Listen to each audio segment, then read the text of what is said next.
Let's roll, Tom. What?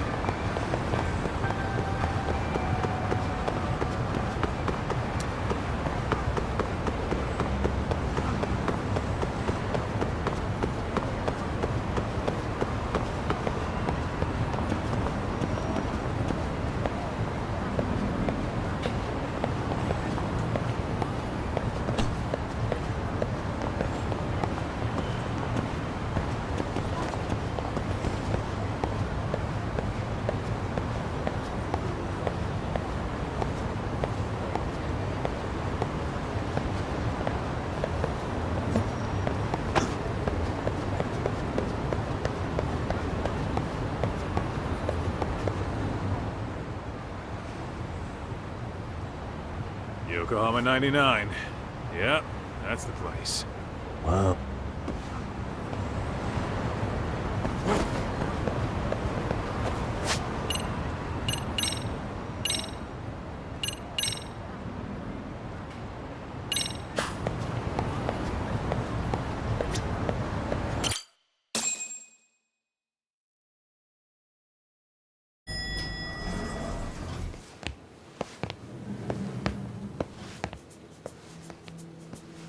Yo. Ah, if it isn't the man of the hour, Yagamishi.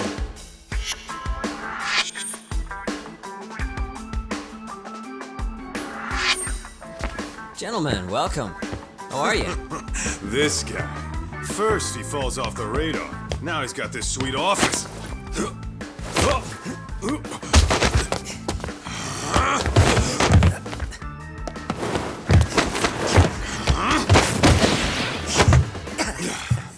Little shit. You're still quick as a thief. Maybe a little quicker, actually. Well, I'd say thief isn't very fair. It was stealing. Oh, come on. You know I wasn't doing it to line my own pockets, right?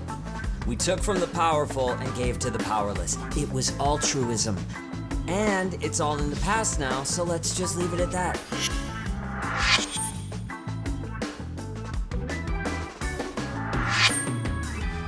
The place is nice, though. It's kind of familiar, even. It should be.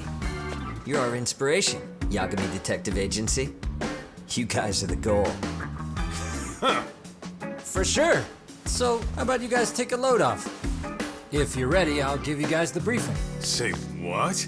A briefing, man? Let him go over what we know. I've actually got an agenda for today's meeting, too. An agenda? Just roll with it. Give him a chance. All the detective talk has made him go a little overboard. I'm sure it'll work itself out. It's all good. Imitation really is the sincerest form of flattery.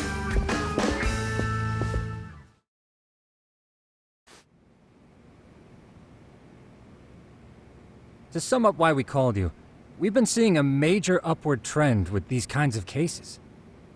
What do you think? Care to take a wild guess? I'll give you a hint. It's not a problem you'd find in Kamurocho. So, it's specific to Yokohama? I know. It's gang warfare. The outfits running Chinatown are at each other's throats, and you guys sort out the aftermath. Well, we did just hear about the Yokohama Liumang. They're a gang, right? Yeah, the Yokohama Liu, whatever. But they're stirring up shit as we speak. Actually, we haven't run into any gang-related activity at all. No, what we're dealing with isn't so conspicuous. I'll just tell you, it's bullying. Bullying? Sometimes parents ask us for evidence to prove their child was bullied. Fairly often, they want these bullies taken to court immediately. They'll also want to hold the schools accountable. But none of that happens without solid proof. How old are these kids? Most of them are in middle school. Research shows that boys at that age experience a sudden spike in testosterone. This leads to outbursts to assert dominance, compounded by the irrationality of an immature brain. Scientifically, this potent mix of impulses often manifests as bullying. Yeah, I call that puberty. But that would apply specifically to boys, right? You're getting cases with girls involved too, aren't you? Ah, with girls it's more likely rooted in oxytocin, a brain hormone that also has links to bullying. See, oxytocin fosters feelings of attachment, regardless of your gender. For instance, scientists have observed that a mother's oxytocin levels surge when looking at her child. Then it's not always a bad thing, is what you're saying. Indeed. Did you know it was oxytocin that enabled cooperation among our primitive ancestors? Ancient matriarchs were particularly vulnerable during childbirth, thus requiring communal support. So you could kinda say the survival and reproduction of our species was largely oxytocin at work. After all, raising a child in the wilderness would have been impossible alone. However, this intense social need bore a dark side. Individuals who failed to contribute were shunned and eventually condemned. Let's say there was a villager who never put in his fair share. All he did was eat the crops. If that became the norm, nobody would work until the village was on the brink of starvation. And by then it'd be too late. Precisely. That's why these offenders were punished. Primitive as it was, punishment equated to justice, a necessary measure for society's greater good. And societies with a stricter sense of justice were the ones who endured in the long run. To put this into focus, these people are our direct ancestors. So from a science perspective, modern-day bullying is just primitive? More like it's hardwired into our nature. Hormones are fucked up, huh? I wouldn't chalk it up to just that. However, we humans do tend to reject what's foreign to us. Whether we're socially awkward or simply misunderstood, those who don't conform are ostracized. That's how it's been since time immemorial. The misfits of civilization are deserving of punishment. All over the world, no matter where or when.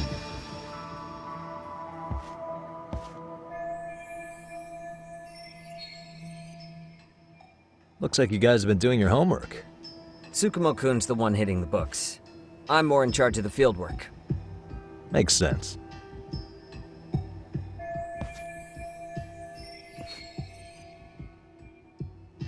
Here's another fun fact while we're at it. An act of betrayal also increases the human urge to punish the offender. In those cases, the act of punishment floods the brain with dopamine, triggering an instant rush of pleasure. In other words, serving justice can feel just as good as eating or having sex. Sure, but that's where we have to draw the line. Justice can't be twisted into joy, or it stops serving its purpose.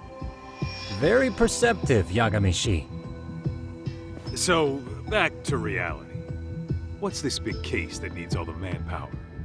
Ah, yes. Our client is the chairman of a private school. He wants us to scour the campus for any and all instances of bullying, leaving no stone unturned. That said, he also requires us to be discreet. How big is this school? Let's see, there are 6 classes per grade, making 18 in total. So approximately 600 students. Given that, Sugiurashi and I couldn't possibly vet them alone. We'll be meeting the chairman at a restaurant tonight to lay out the specifics. How about the two of you come join us? We could use the help. Man, for a couple of rookies, you sure have it together. You guys are free until dinner. Oh, we already made the reservations in Chinatown, by the way. Think of it as a little welcoming party. The restaurant's name is Kyoinro. If you could meet us there, that'd be great. Sure. You didn't have to do that.